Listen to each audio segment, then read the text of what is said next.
Hi guys, Bomber here. Welcome back to the channel, and today we got a new deck from the meta of the Monuments of Power. This is one of the best meta decks right now, and the deck name is the Misfortune Gangplank. So yeah guys, for those of you which are like more veteran gamers, they are playing Legends of Runeterra for quite a while now, they know that this is nothing new really, but for those of you which are new, then yeah, this is one of the best meta decks for the Monuments of Power, but it also has been one of the best meta decks for like at least 3 patches. This is very strong, and an aggro deck which is very consistent. So it got some new additions, basically the Crusty Codger. If you're looking at it, sometimes these are running the Crackshot Corsair, which also got buffed. But yeah, the 1 mana 2/2 stat line is simply too premium. It can trade with a 2-drop. So yeah, the 2/2 stat line is very insane, and also Jagged Butcher is even more powerful than that, because you can even get it to be a 3/3, which can trade with 3 drops. So you see that this card is completely bonkers. And probably this is one of the reasons why this deck is so strong, why all the aggro with Bilge Brother are so strong. Probably I would make this a 2/1, so that if you get a Plunder, this is a 3/2, but can still be traded with 1 drops. Instead, because the 1 drops with 2/1. Instead, if this is a 3/3 with the Plunder, then it can only be traded with 2 drops, which have at the 3/2 stat line. So yeah, anyway. So we run 3 1-drops, all aggro decks kind of have to do this.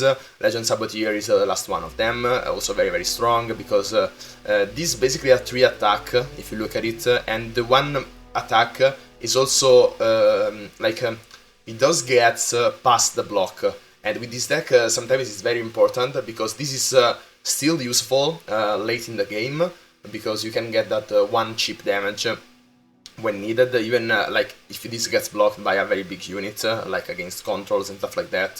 So, for example, the Jagged Butcher doesn't have this same strength of the Legend Saboteur. If you draw the Jagged Butcher late in the game, it's pretty much useless. Of course, you add a blocker to the board, but you can't really get damage with the Jagged Butcher. Instead, with Legend Saboteur, you get that 1 damage most of the times, or they have to remove it before you take the attack, but they are still basically wasting a removal on the Legend Saboteur. So yeah, the Legend Saboteur is probably the best 1-drop here, in terms of versatility. And again, this is also part of the problem why Noxus aggro strategies are very strong. Then yeah, onto the 2-drops, Imperial Demolitionist, not really, you don't want really to play this on curve, or you want to play this only if you got the Jagged Butcher or the Crusty Codger, and if you don't have any other 2-drop or play on 2, because this is more like, again, on the late game, even if you draw this, this is at least still burn, and it's like a Mystic Shot with a body, which is pretty strong. So yeah, you want to see this more as a finisher, one of the finishers, rather than an on-curve play. Instead, Legend Grenadier, although again the burn can be applied at any part in the game, also as a finisher, but yeah, the Legend Grenadier is probably best, the best on curve, basically. If you start with Legend Saboteur and Legend Grenadier, for example, you attack on 2, then you deal 3 with Legend Saboteur and 3 with Legend Grenadier, so that already is 6, but there is also 1 point of damage into the Legend Grenadier, which will pop at some times. So by just the first attack and the second turn, you can deal 6 damage and possibly 7, basically almost half of their lives, of their health, which is very insane. Instead, if you don't get the other 2, or if you are up against discard aggro, which I also did a video about it, check it on my channel, or if you are in the mirror, which is not that uncommon, then you can make it rain, for example, take off the Legend Saboteur or the Petty Officer, which is even stronger. So yeah, the Make It Rain is, even though most of the times this is seen as a control card, it is also very good in aggressive decks, because the possibility to get the value in the mirror match, as well as the 1 point of burn, which sometimes will matter. For example, most of the times you're attacking on 1, then you make it rain on turn on 2, if you, for example, don't get the 1 damage from the Legend Grenadier by blocking with it. So yeah, you can make it rain to steal plunder, basically, and so that you can level up Gangplank faster, because the most difficult part of leveling up Gangplank is the fact that you can only get damage when you attack instead, so every other turn, basically. But to get that 1 point of damage at least, even in the turns that you are defending, then you need some spells, or the Legend Grenadier popping, or the Imperial Demolitionist. So some kind of burn that doesn't rely on... you have to have ways to damage the enemy Nexus without attacking. So you see, Make It Rain is very, very good at doing this, and on top of that, of course, as I said, you can get value by taking off their 1 health units. So yeah, that's it for the Make It Rain. Yeah, probably I am overanalyzing cards, but this is a very, very important card, and explaining the strategy behind every card, when it can be used and why it is in the deck, I think that helps you understand also the deck building process, so that you can make sometimes one of your own decks, basically. Misfortune, while this in Scouts is of course placed to try to level her up, instead in this deck that we don't have Scouts at all, you don't really want to level her up. Of course, for when it happens, which is kinda rare, but when it happens, this is completely nuts. Misfortune leveled up is game winning, basically. But even if she doesn't level up, her base form is already very, very strong. If you look at it, even if it is just alone, you get a 3 mana, 4/3, basically, because this, as the Legend Saboteur, gets 1 damage behind the block, basically. But this, of course, is stronger because all your other units are kinda getting that 1 attack more, which is even stronger because it's like a 1 point of attack, which is a quick attack. So units with 1 health that are blocking are basically useless. They either have to choose if they want to sacrifice them without taking the block, or if they don't want to do that, so you are dealing more damage, basically, which is insane. This is the strength of this card in this deck, basically. It is a premium 3-drop. It is not like a champion here, because you don't really want to level her up. That's not her purpose here. It's just because it is a very, very strong 3-drop. Then we have Noxian Fervor. This can be used to deny. For example, if this, most of the times you have to use it when they're trying to remove one of your units, and then you use Noxian Fervor on that unit to basically deny their removal and also gaining value, or burn in this case, off of it. Most of the times casting Noxian Fervor for free. For example, if they get exciting the Misfortune, for example, then you can Noxian Fervor the Misfortune, since she will die anyway, so you don't really have to feel bad about sacrificing her. She would have died anyway. And so if you look at it, they spent 3 mana and you spent 3 mana, but they didn't get the effect that they wanted. Of course, yeah, the Misfortune did die, but if you look at it, I don't know how to explain this. If you would have wanted to play the Noxian Fervor for dealing the burn damage and you had to sacrifice the Misfortune, then you had to pay 3 mana. Instead, in this way, they were removing the Misfortune, and so the cost of the Noxian Fervor, of sacrificing the Misfortune basically, wasn't there. And you have to choose if you want to get basically like even in terms of mana spent, but you got the effect instead of them, if you know what I mean. So Noxian Fervor, basically, if you play this by denying the removals, it is cast for free. And this is even stronger on stuff like, for example, the Grasp of the Undying, that we don't see currently in the meta that much, because Shadows Islands is, or at least Shadows Islands control is really not a thing. But on Grasp of the Undying this is even stronger, because you also are denying the drain off of that, because the unit will not be there anymore, so that they can't drain off of it. So yeah, Noxian Fervor is very, very strong in that purpose. And of course, even as a finisher by its own, if you did manage to get your opponent at less than 3 health or something like that, then of course this is a finisher, this is a burn. That it is here for that. So again, you have to... This can also be used as a removal, of course, but I don't recommend that. I suggest that you play this as a burn spell on their Nexus, sorry, not Noxus, and yeah, either by getting basically sacrificing, as I was saying, a removed or a wannabe removed unit that your opponent is trying to remove, or as a finisher when you see that you can kill him with an Oxygen Fervor. Then yeah, this is getting quite long, but again, I kind of want to overanalyze stuff here. Petty Officer, nothing much there. If you play this on curve, you most of the times want to get the random one-cost follower. So this is a pretty insane whiteboard maker, generator, basically, which is very, very aggressive. On later turns, or even in some particular scenarios early on, you can choose to go for the Powder Keg. For example, if you have the Make It Rain, then basically you are doubling the effect of Make It Rain, so this is very, very strong. Yeah, you could consider going for that, or if, for example, on later stages, if you see that, for example, your opponent is at 4 health and you want to kill them off with an Oxygen Fervor, then of course the Powder Keg will get you there. And yeah, in those late stages, probably the one drop is not going to do much, for example, against a control or a midrange. So in those occasions, probably it is best to go for the Powder Keg. But so yeah, a rule of thumb on the early game, play the random one-cost follower. On later stages, play the Powder Keg. Then we have the Zap Spray Fin, very great to deal cheap damage because this has elusive, and most of the time they're not going to have an answer for the elusive. This is not really an elusive meta.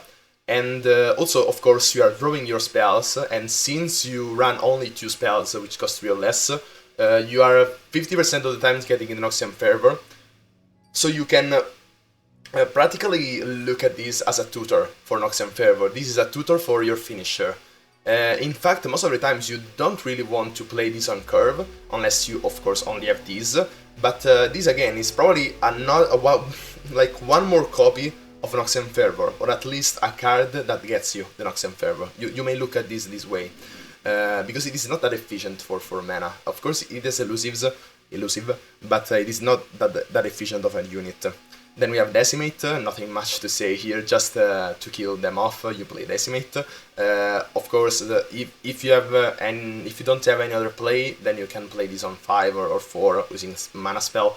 But yeah, most of the times you have to use this as a finisher in the late game, just to kill them. Then we have Gangplank, one of the reasons why we are going into this deck. Gangplank right now it's very, very strong. It's probably at the best of his performance, really. He did start off kind of slow when Bridgewater got released, but now we see him in a lot of decks. Like, we also have the Twisted Fate Gangplank. We did see Trash Gangplank Control, as well as yeah, that's probably it. But yeah, Gangplank is very, very strong.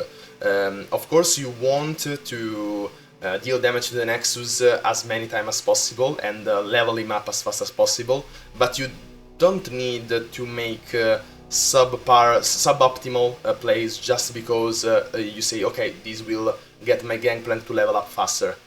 Even more if you don't have it already in hand. If you have it already in hand, then you can aggressively try to get the Plunder effect off of it. But if you're not, then you probably don't want to do that. But yeah, of course, when this... but even if it doesn't, a 5 mana 5/5 with Overwhelm is very, very strong. But if it does flip, then of course this is insane. You also have a way to nuke their board, as well as dealing more damage, because this basically...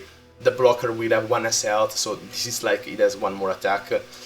Basically, yeah, this effect doubles the amount of damage you do, because you are dealing this damage already to the enemy Nexus, but you're also removing that point of health to the blocker. So yeah, this is double their damage, basically, if you're attacking with the Gangplank.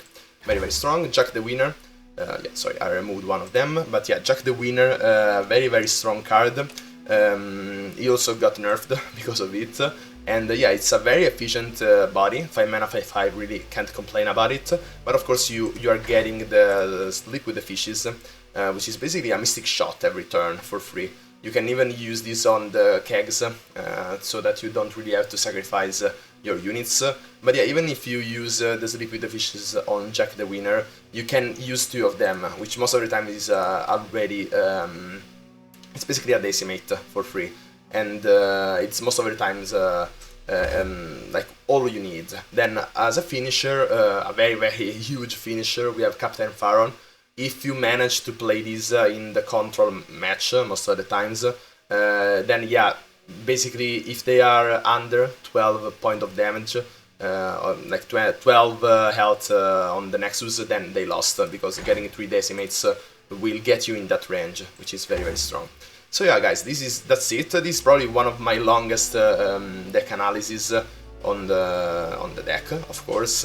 But yeah, it was kinda needed for this very strong deck that will probably get nerfed very soon. So yeah, that's it for the deck analysis, but let's jump into some games to see this deck in action. So yeah guys, as you can see, now we are into Platinum, but last season we were into Master, we just got reset, and we're up against a Shyvana mid-range, for what it seems. Also, by the way, while we are waiting for the mulligan, if you like this type of content, please consider subscribing to the channel if you want to see a Master tier player doing gameplays and deck analysis and deck guides like this. But yeah, anyway, we do see the Jagged Butcher and the Legion Grenadier, which is probably the best curve that we can possibly have. So we don't want the Emperor Demolitionist because we want to see like a Misfortune or something on 3, but since we do have already a kinda good looking curve, we can probably keep the Jack the Winner, which is one of our finishers, if you think about it. Yeah, we do get the Noxian Fervor, which we don't really want to have on the opener, but we also see the Gangplank, which is also the other one of our finishers, probably even stronger than Jack the Winner. Since we are attacking on even turns, we will be attacking on turn 5, so that the Gangplank is very strong. Okay, so now he played the Dragon Guard Lieutenant, but even if you play the Legion Grenadier here, he's of course going to trade this with that, but we kinda like doing this because he's getting the damage here, as I was saying, so we are getting the Plunder effect on defensive turns, so that the Gangplank will level up faster, which is, as I said in the intro, is one of the weakness, not really a weakness, it's probably the biggest condition your deck has to have to level up Gangplank faster. And if we didn't attack there, or not really attack, sorry, if we didn't play the Legends Grenadier there, then he could have passed, which would screw up our curve, basically. So we kinda had to do that. No, yeah, we have to play Misfortune, kinda. Dragon Guard Lieutenant. Yeah, this is interesting. I don't know if I want to sacrifice the Misfortune for that. If we do attack with this, we're getting 3 damage in. He could have a single combat also, so he could trade with the Misfortune as well, and also denying us the attack. So we probably want to attack with it, because I think that he has a single combat.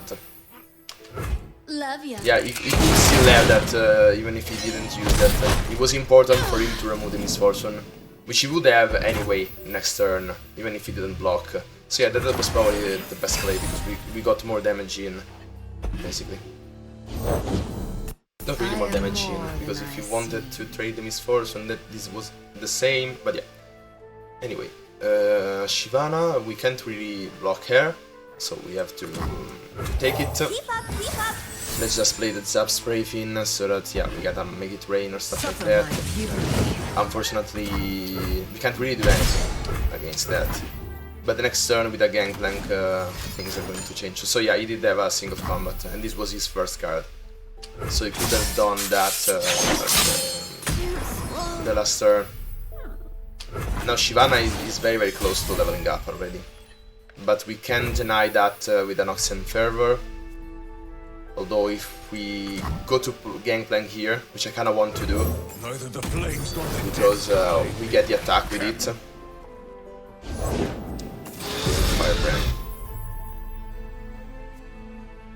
So yeah, now if you're not attacking here, if next turn he has a single combat or a concerted strike, then we kinda lost, because if we lose the Gangplank to that, we'll be lost. So I kinda want to trade now. Even though this feels pretty bad, I want to trade this now. Also Shyvana is going to level up. And so, yeah, she's still on Noxian Fervor range. But now, because we have the Powder Keg. But now we have to see if he has another strike, or if he's going to attack right away with there. So he's going to attack right away with it, with there. And she is also going to generate a strafing strike. Okay, interesting. So we have the option to take the damage here, which I kinda like. We also have 7 mana, so we can't go for Jack the Winner and Noxian Fervor. But yeah, here we are kinda always taking the damage. Then we can like play the Crusty Codger, which we can use as a body to sacrifice for the Noxian Fervor. He's passing here, interesting. So we can still push a Legend Saboteur, but probably if he passes another time, then we are passing. Okay, he's going for it. Strafing Strike there. Then we can go for Noxian Fervor.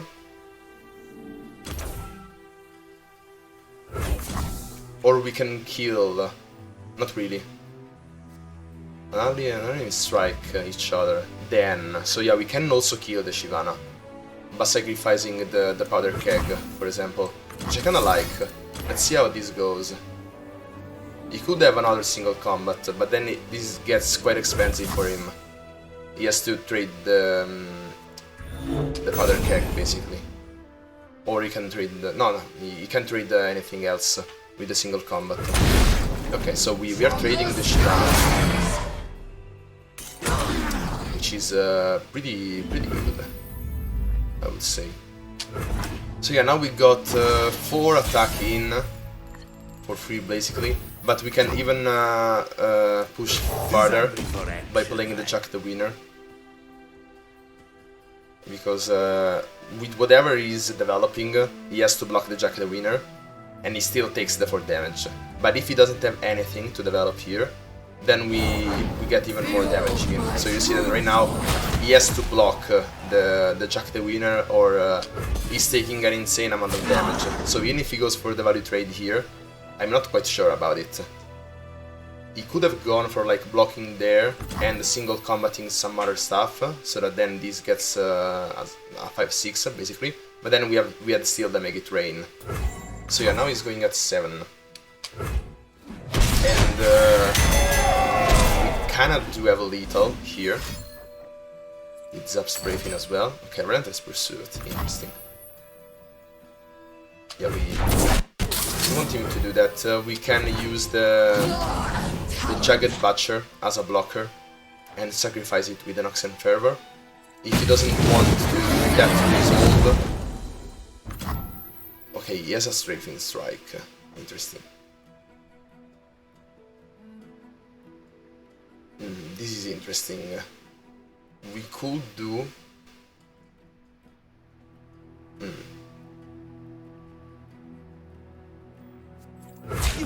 Now if you do this,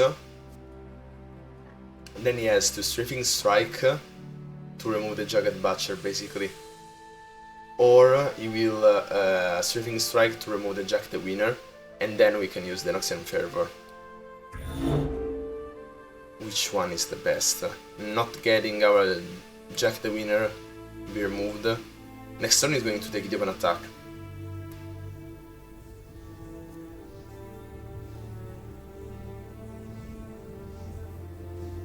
I don't know, we probably want to not save the Jack the Winner.